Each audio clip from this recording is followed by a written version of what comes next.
আপনজন হারানোর বেদনায় অভিনেত্রী তানজিন তিশা ফেসবুকে একটি পোস্টের মাধ্যমে তিনি জানিয়েছেন সম্প্রতি মারা গেছেন তার সহকারী আলামিন।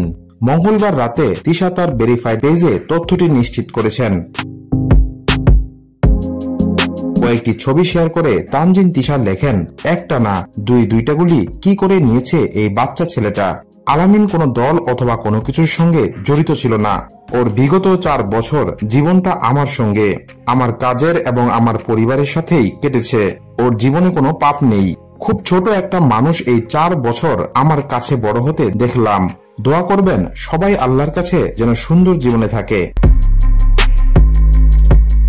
আলামিনকে নিয়ে পুরনো দিনের স্মৃতি তুলে ধরে ফেসবুক স্ট্যাটাসে এই অভিনেত্রী আরো লেখেন, আপনারা হয়তো সবাই ওকে আমার অ্যাসিস্ট্যান্ট হিসেবে চেনেন, কিন্তু ও আমার অ্যাসিস্ট্যান্ট না, ও আমার ছোট ভাই।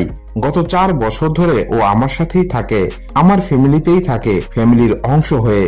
আমার কি লাগবে, আমি কি খাবো, আমি কখন ঘুমাবো, আবার কখন মনটা খারাপ মনটা ভালো সবকিছু এই ছেলেটাই জানতো আর দেখতো। তাকে নিয়ে অনেক পরিকল্পনা ছিল জানিয়ে তানজিন তিশা আরো লেখেন, আলামিন সারাটা দিন আমার বড় একটা ছায়ার মতো আমার পাশে বসে থাকতো। আমার কত প্ল্যান ওকে নিয়ে। ওকে ড্রাইভিং শেখাবো, জোর করে বলতাম পড়াশোনাটা কন্টিনিউ করতে, পরীক্ষাটা দিতে।